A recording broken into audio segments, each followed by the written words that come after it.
Hi, friends. Thank you for joining us on Food for Thought. My name is Sunil Chandy. I am the canon of the Diocese of Eastern. It's 12 o'clock.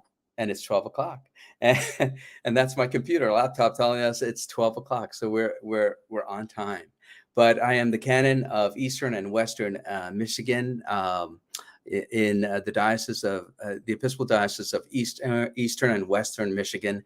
And I am a canon who engages in congregational development and then also digital ministry. And so I'm glad that we're connecting together. This is Food for Thought. This is a ministry that's supported by 321 Ministries, and we want to thank them for having us here. And today we have a wonderful guest from two wonderful guests from a wonderful parish that is in my collaborative or my community of congregations that I am helping develop ministries with.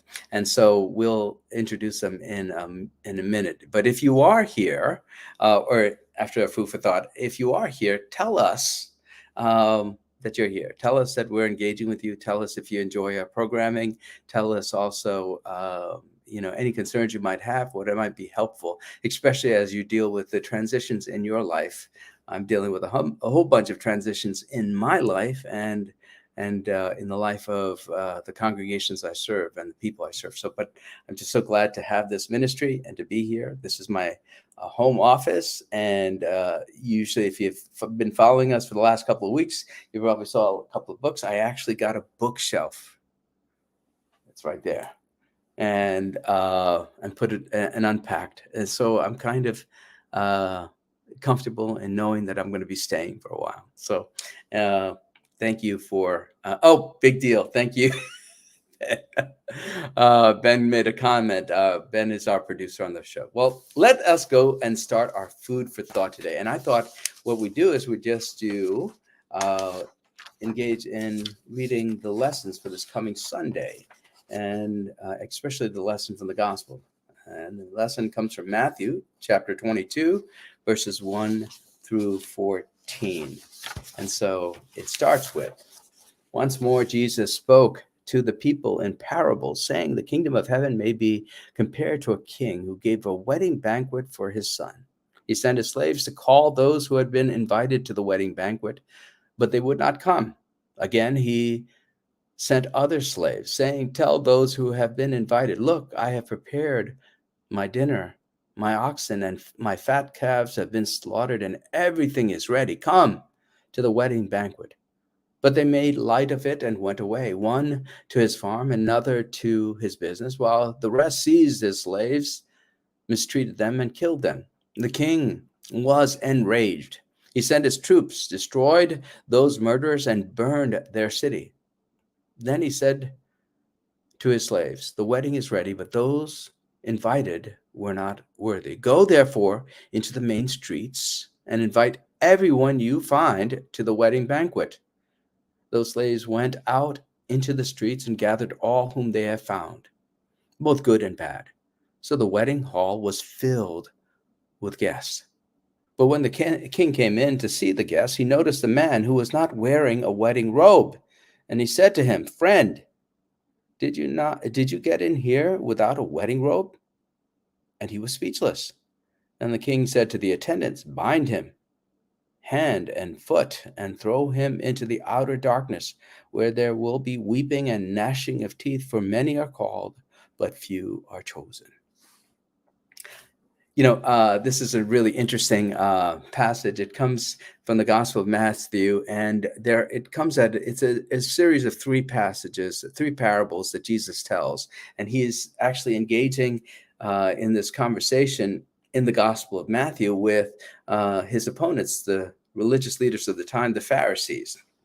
And in all three of them, three parables, the one about which we in our lectionary read of 2 weeks ago, and then a week ago, and then this coming week.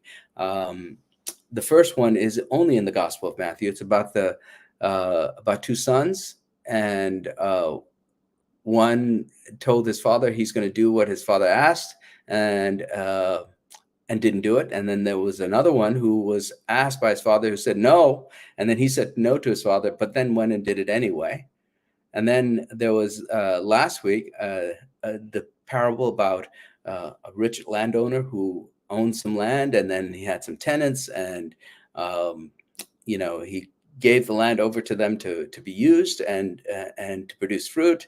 And then he came to try and get his share of it, and they eventually had a rebellion, and they tried to kill his son, and didn't listen to his slaves or his servants, and eventually the owner came back and he took his land by force. And then finally there's this one over here today. It's about this king who invites people to the wedding, but nobody responds. And so then the king invites everyone else, and at the end has this experience with those who come to the wedding. So what's it talking about? I think part of it is that Jesus is talking to his opponents and saying, look, you had the control. God gave us a gift, and we are not using it wisely. We're not doing what God hopes for us to do.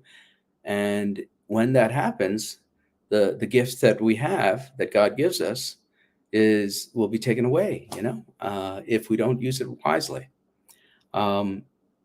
And so that's one insight of this, I think. And then the second is that who Matthew speaks to. Matthew speaks to the people who are in the church community about 3 to 4 generations afterwards. He's recounting the story, these parables to those people, and it becomes then a warning for his community, as they are now the religious leadership.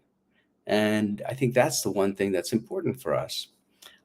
For this particular passage that I found really interesting is this idea about the last little part.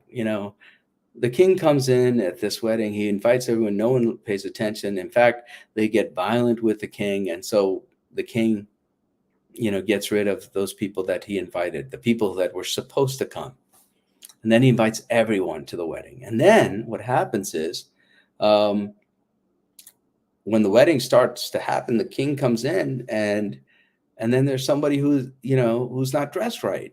And there's a part of me that says, look, you went and invited all these people out there, and some of these folks might not know how to dress at a wedding, and they might not have appropriate wedding gear, things to wear. And then I said, I always thought this was a really interesting parable, and thinking about how fair Jesus is. And I said, but then the intent of the parable is that Jesus is saying that when you come, those of you who are invited to this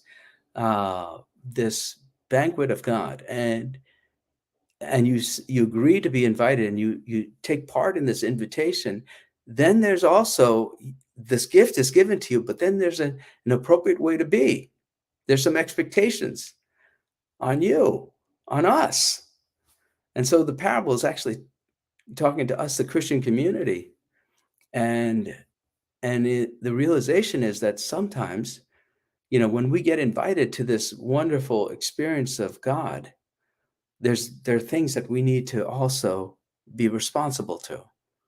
Part of that is being able to develop the fruits of the Spirit, the gifts that God wants us to. Gifts of love, joy, hope, justice. We are being transformed. There's some responsibility that we have as a community to be, as we're welcomed into this kingdom experience of God. And so it's really interesting, and I'm hoping that I'll think about that a little bit more, especially as I think about how to be a Christian in the world, especially in these times of transition and challenge. How do I model the type of person God wants me to be? So that's a thought. Today we have 2 wonderfully wise people that we'll be interviewing, and that is the Schirmers, and they are Bob and Georgette. And they're both in the leadership of this wonderful parish that's in my collaborative, Emmanuel, in Hastings, Michigan. And Ben, please bring them aboard. Hi, folks. How are you? We're good. How are you? I'm good. I'm good. I enjoyed visiting with Hastings, Emmanuel Hastings last. I think when was it? About a month ago. I think Yes. about a month ago, and I'm looking forward to coming and visiting with you guys this coming Saturday and Sunday. And so, both of you, Bob and Georgette, you've been a part of this congregation for I think 47 years. Yep. 47 years. I did the math. We're from Hastings, so we are newcomers. And so Georgette, you're the senior warden right now, and Yes. and you have 2 more years, and No, I'm all done at the end of December. end of December. Okay, all right. And I've so done 2 years. you've done 2 years. All right, great. And Bob, you've been you're a treasurer right now. Yes. I'm sure you've been on the vestry for a long time, and Off and on. Yeah. Mm-hmm. yeah, and probably even a warden as well, right? Oh yeah. Yep. Yeah, yeah. So I mean, I tell you, I just I loved being in the congregation. Of course, you guys had me because Bishop Prince was supposed to come, and then he couldn't make it to that particular visitation, and so I came in his place, and you all were just wonderfully welcoming. It's a beautiful parish filled with good people. Tell me about it. Tell the people who are watching. They're watching actually from not only Michigan, but it's New Jersey, Rhode Island, nationally, of course, and then internationally. We have some folks that are watching from all over the world. So tell us about Emmanuel Hastings. So the parish, I think, was the 12th in the diocese, established in 1873, something like that. It's been a traditional Anglo-Catholic parish. So one of the former rectors, Bishop Wayne Smith, wrote a book, and in the prelude to his book, he indicated, gave thanks to all the places he'd been, and in this one sentence description of Emmanuel, he talked about our simple Anglo-Catholic fervor. So that's a little bit of part of our history. We have been told and try to live up to providing really good liturgy, good music, great hospitality, and be welcoming. And we strive to do that. Strive to do that. We consider our church a family. We're a big family. Yeah. And it was very important. Yeah. When we first started a family, our girls called a lot of the people their aunt and uncle because we didn't have any family in town. So it was just great. And to this day, they still call them Uncle Wes and Georgia, for example. We're definitely a family, and I think you can sense that when you visit. Yeah, I do. I love the fact that they call so aunt and uncle, auntie and uncle. That's really interesting. I'd love to. That's actually like a very Eastern way of looking at church too. I mean, in maybe some of the experience that I know in my church, the same thing. When I grew up in the Church of South India, all of them were uncles and aunties, Yeah. It's like an extended family. Exactly. Yeah. And so Emmanuel's in Berry County. It's in Southwest Michigan. Its claim to fame is the only northern county in southern Michigan, because about half of the county is in state and county land. A lot of agriculture, a lot of water. Hastings is the largest city, and it's about 60. But and so there's on the one hand, the stereotype would be that everybody's kind of related to each other. I hinted at that earlier, I think. But we also have connections with the outside. So I know you're from southern India. The rectory is currently occupied by a Nazarene pastor and his wife. He's here on a passport trying to get a green card, but his wife is from northern India. Wow. And he's from Nepal. But, they've had the floods recently in northeast India, and only a half hour from her home. So we're not, we're not all that backwoodsy. We've got parishioners a parishioner from Manchester, England, who unfortunately is a soccer fanatic. So he doesn't, it's aired at 11 a.m. So he doesn't stay much for the coffee hours this season, but has to get home and watch that. His wife is from Malaysia. So we do have a mix of some people. It just isn't kind of what you might think of as a stereotype for a rural county. No, you know what? It's really interesting because when I was there, I was totally impressed with the deep experience of the people. I mean, like, so Merle, your choir director, was really amazing. Oh yes, Merle. Yeah. Mark. Merle. Yeah. Is it Mark or Merle? Mark. Yeah. Oh, I'm so sorry. So That's okay. Yeah, every year he and his partner take a trip someplace, and they don't go on a tour. They plan their own trip. So he's published a couple of books, one about his experience in Egypt and another one about his experience in Ethiopia. And they're current. Oh my God. Mark wrote a book on Ethiopia and Egypt. Yeah, on their visits there, and the side trips they took and the troubles they got into because they didn't follow the rules. How that goes. And I think they're planning to go to Sri Lanka next. Okay, good. I'm looking forward. So Mark, the thing with Mark was like when I was there, he sang so beautifully the psalm. He chanted the psalm, and it was so soulful. I went and talked to him afterwards. He almost made me cry. He does every Sunday. Yeah.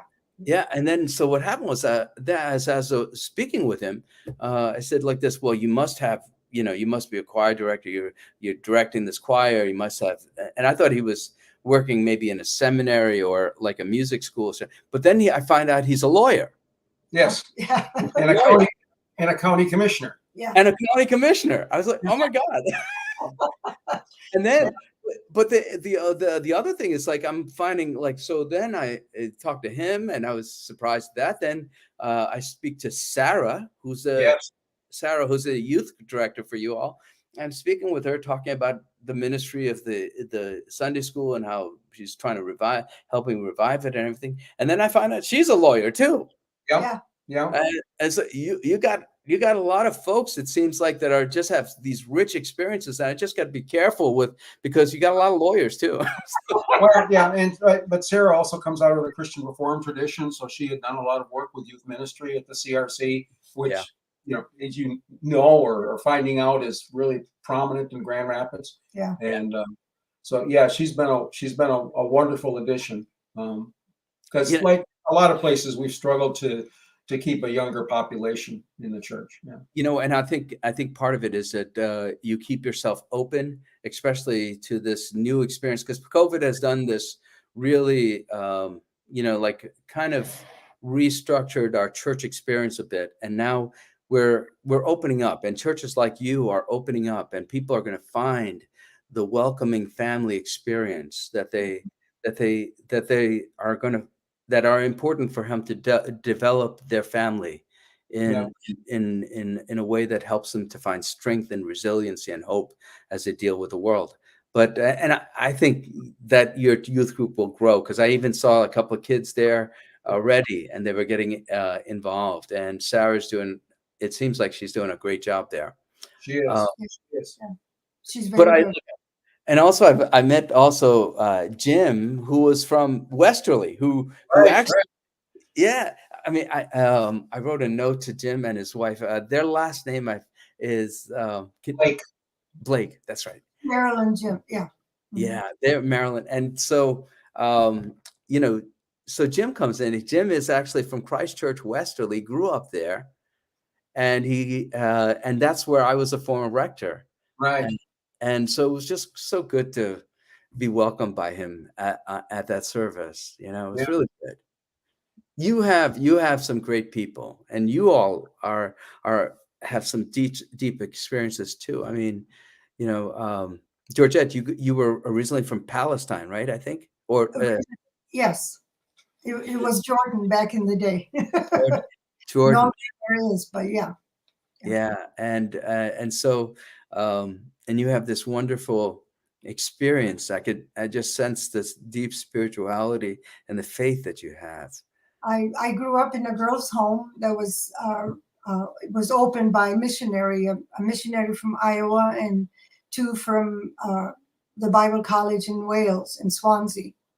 And I went there as a result for my nurse's schooling. And I got my degree there, and then I came to the States. Um, She arrived in the States in New York City. She was going to meet her sister. my sister was supposed to pick me up, and I waited and waited, and she didn't come. So I called her, and she said, "Where are you?" And I said, "I'm in New York, and you're not here to pick me up." I had no idea how far away anything was. She says, "Well, if you want to wait a couple of days, I'll come and get you." She lived outside of Chicago, and I had no idea. It was 10-minute drive, half an hour drive, not 2 days drive, but Yeah. I got on a different plane and flew into Chicago, and she picked me up in Chicago.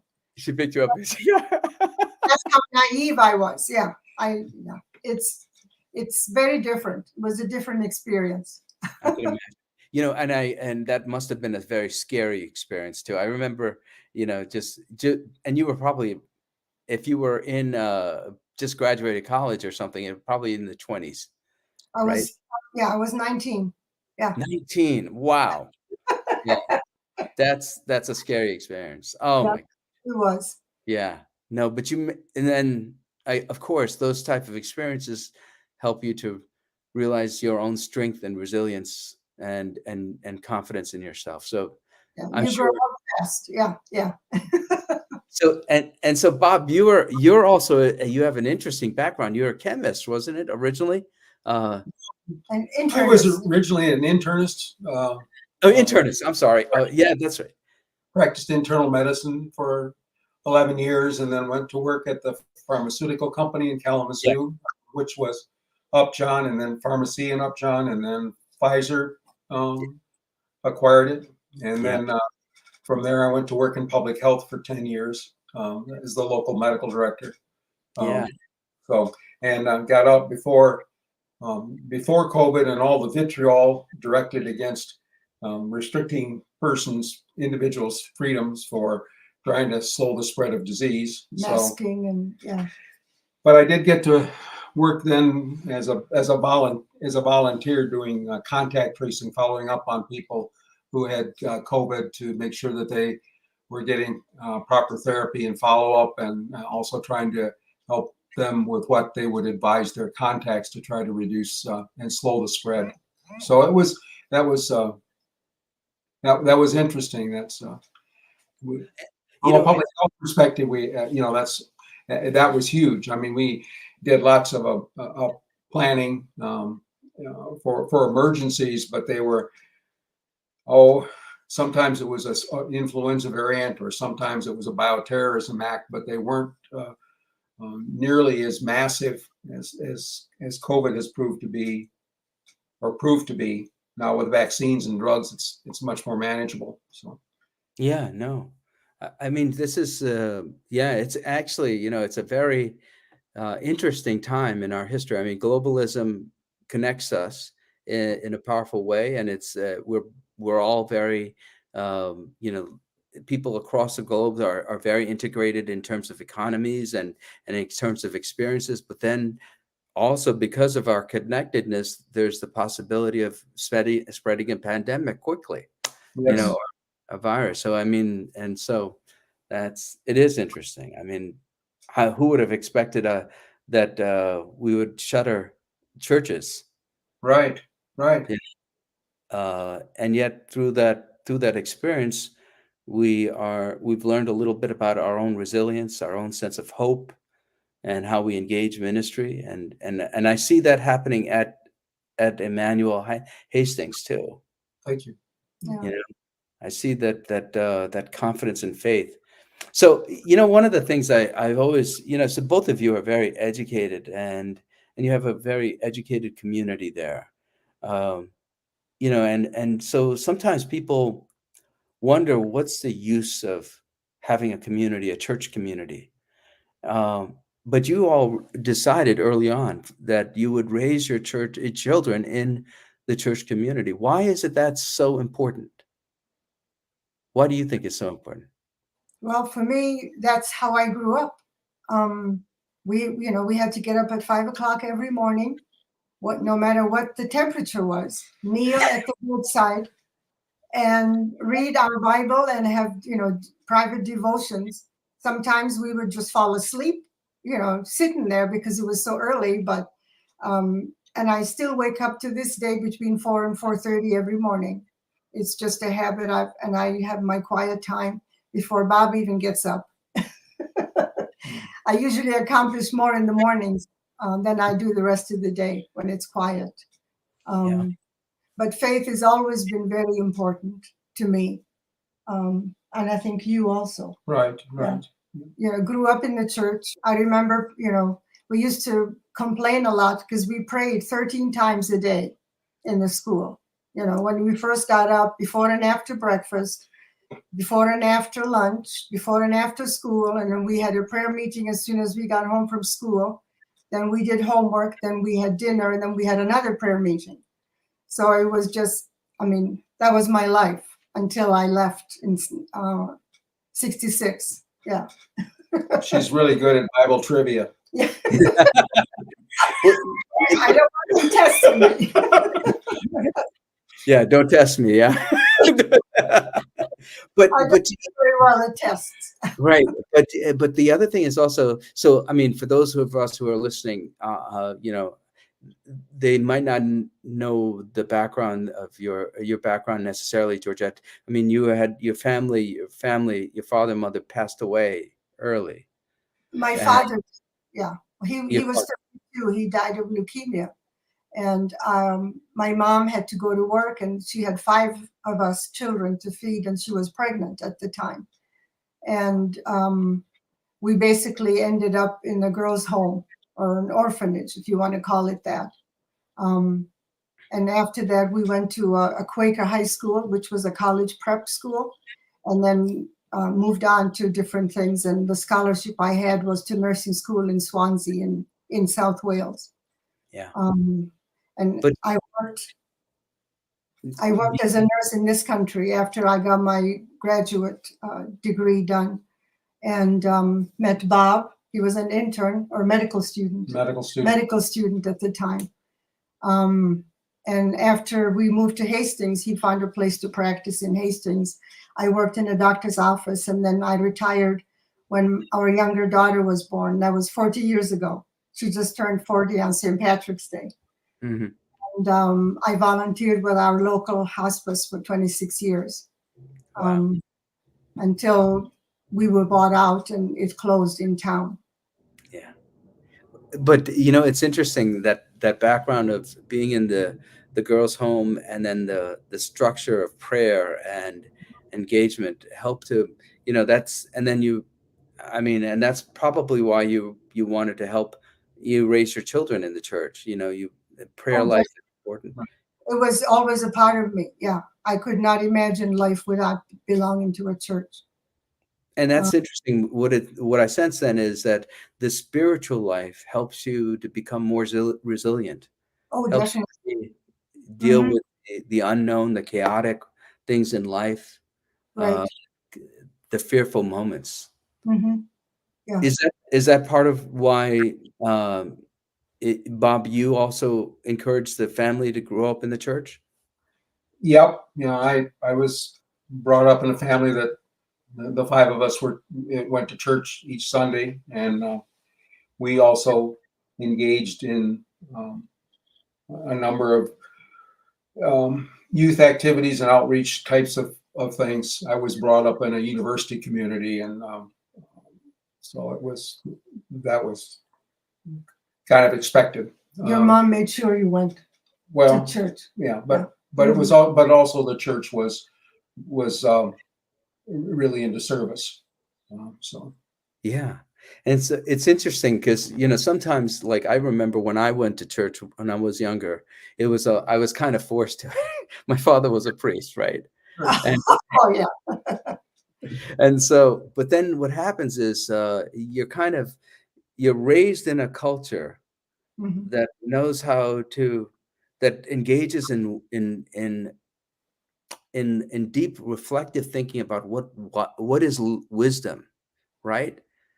That helps you to find wisdom, that helps you not only to survive the moment, but to also thrive in the midst of different challenges. And so you're kind of like, so when I was younger, I didn't want to go to church either, right? But then later, I found that that foundation was so important for me as I lived my life, Mhm.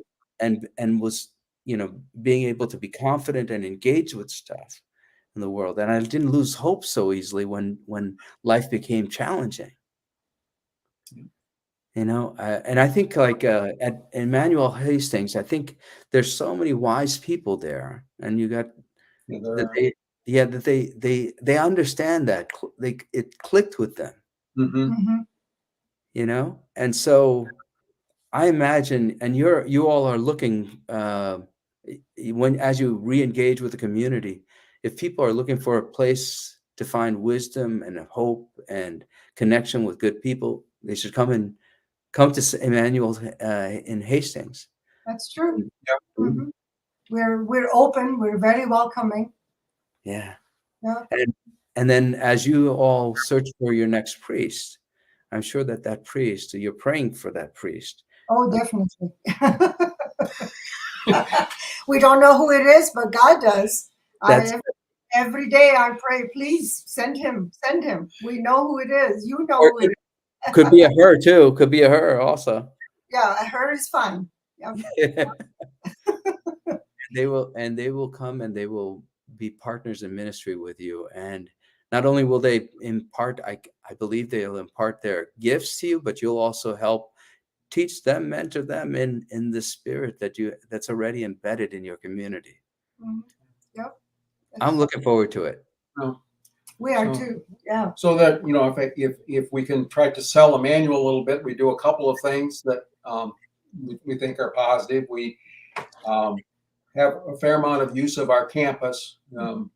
So this week, for example, we have Alcoholics Anonymous on Monday meeting, and Tuesday we have a group from Great Decisions, the Foreign Policy Association, that usually meets in the winter, but we've continued to work through the once a month through the summer and fall.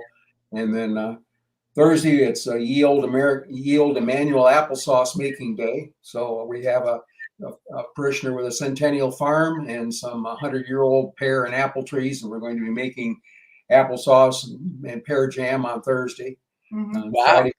Friday we have another AA day. Plus we have a group of senior men who will be meeting in the morning because it's going to be too cold for them to sit out in the park and swap stories. At breakfast. Yeah. And Saturday then we Saturday have Saturday we've been doing a breakfast for what, 8 or 10 years? about 8 years now. Yeah. Yeah. So a couple rectors back noticed that we had AA meeting on Saturday morning and we had a commercial kitchen that was being used by Kiwanis, which uses the facility on Wednesday. And she said, "Why don't you fix breakfast for them before they go down to their meeting?" So we started to fix breakfast for them, and they have a great word of mouth network, and it spread. And we got up before the pandemic. We were doing 100, 110 plates a Saturday. Wow. We're about 75 now. Yeah. But Still Saturday morning has become very busy because we've been discovered by the Gideons. And the Gideons come in and meet at 8 o'clock, hold their meeting from 8 to 9, The Bible study. their Bible study. Then they come up for breakfast at 9, and AA goes downstairs for their meeting at 9:30 to about 10:30. So we've got a couple of groups that are meeting around the breakfast that we offer. And the breakfast is food, but it's more about community. We have some regulars that come in. One of your things that you were looking forward to is ice fishing, and so I've made sure that one of our regulars, who's a big ice fisherman, will be ready to take you out in January. He's not expecting ice until January, but Okay. he'll be ready to take you out. So Okay. he's been doing well. He's been getting 25 bluegills a trip so far He this gave us season. bluegills last week that we had for supper. That Yeah. was good. They were Oh very my good. God, I'm looking forward to meeting him and talking about it. So Al will take care of you. If you Okay. come on Saturday for the breakfast, he'll be there. We'll make sure to introduce you. Yeah. I definitely want to come to the breakfast. I want to see that ministry because I think it's powerful. I mean, the fact that you have collaboration with all of these other different communities, in community groups, that's great. Yeah, That's Al's an interesting guy. There are all of these professions that I didn't know anything about. They don't teach you in college. Al's a scrapper. Scrapper, what's that? Scrapper. So he goes out and collects scrap metal and turns it in for the price. So he can tell you how much the cost of copper is right now per pound. Wow. And he goes out and collects like scrap copper wiring and strips it and turns it in for money. Or So, small appliances. small appliances and all kinds. So that's he and his girl. I don't know if I call her Janet, his girlfriend, but he and his friend go out on Saturday, and that's what they do on Saturdays. They go scrapping. He's very proud of his large pickup, and yeah, and he cuts wood, and he's a very interesting man. But he's a great fisherman too. That's what's important. He's a great fisherman. I'm gonna love it. I'm gonna love it. People who come from all over the county for breakfast. We have a group home in Lake Odessa who comes, about 8 of them. Yeah, and people come from Delton and from Middleville, Battle Creek now. Yeah. From Battle Creek. Yeah. So it's more for the, I mean, our food's okay. Our food's good. Our food is good. The food's good, but the community is great. Yeah, that's what they come. I have a feeling the food is really good. If you know how to eat. That's true. Yeah. Because people don't. You get 150 people on a Saturday morning at 8 o'clock. That's not usual. It must be good. A mom who brings 6 children at 8 o'clock. She was there last Saturday. Yeah, I don't know how she got 6.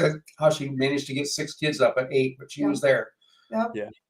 Well, I'll be there at 8 o'clock. I'll be there at 8 o'clock. We will look for you. Yeah. Well, I am also going to be there. Now, the service times again at 10 o'clock.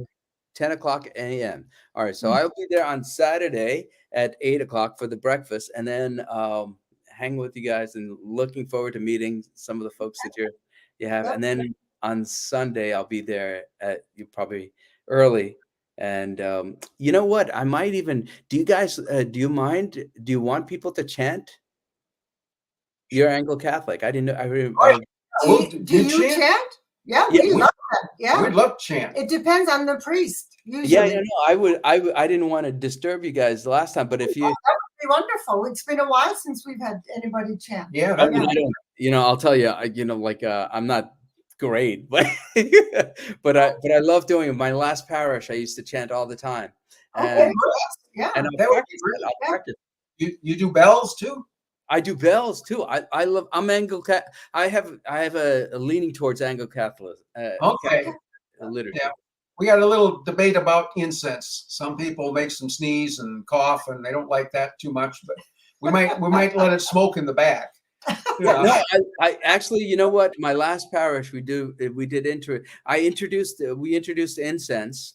In one of the services, not all of the services. So it makes people kind of feel comfortable. So yeah, if you do incense, I do incense too. If you have a thurifer and a thurible, let's do it. We do. Well, we'll. But we normally use it on feast days. Did you do that every Sunday?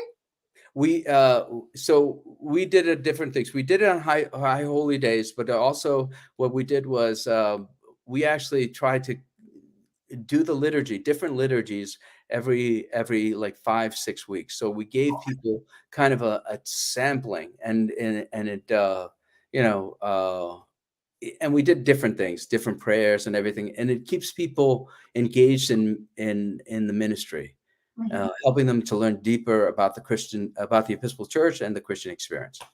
Okay. Yeah. All right. But you know what? You know what? I don't want to, Talk offline. if I'm there on a feast day, then let's do it. Okay. Okay.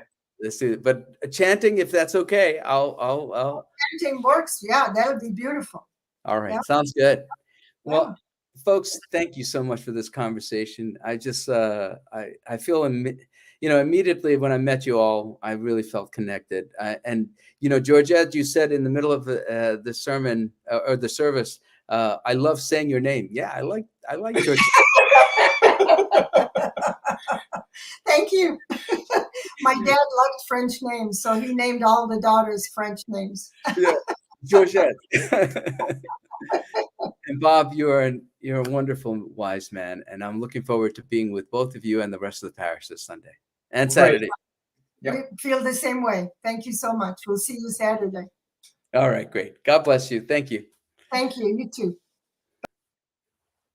Friends, that was Bob and Georgette Schirmer from Emmanuel, Hastings, and it's a wonderful parish. I hope that if you're in Michigan around Hastings and you have the opportunity to come and visit, and a welcoming, wonderful place, a congregation filled with faithful, good people. Our time is ending. We actually went a little bit over. And so let's end our time with prayer. The Lord be with you. Let us pray. Gracious and loving God, we thank you for the blessings you've given us. We thank you for the gift of community, the community that you give us. You give us this wonderful sense of wonderful participation in a community of love and of faith that you have established, and it is a gift to us. Help us also to remember that as we join communities of faith and of welcome and of love, inspired by you, help us to remember that we also have a responsibility to be transformed, to be gentle, kind, and hopeful people, and to spread that gentleness, that kindness, and hope to the world around us, because that's how you will expand your kingdom. We ask your blessings upon Emmanuel in Hastings, and we pray that you'll continue to bless their ministry, especially as they are looking for a wonderful priest to walk with them into the future. Bless them and bless us all. All this we ask in the name of Jesus. Amen. Join with me in the Lord's Prayer. Our Father, who art in heaven, hallowed be thy name. Thy kingdom come, thy will be done, on earth as it is in heaven. Give us this day our daily bread, and forgive us our trespasses, as we forgive those who trespass against us.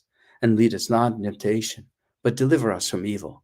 For thine is the kingdom, power, and glory, forever and ever. Amen. Friends, go in peace to love and serve the Lord, because the world needs it right now.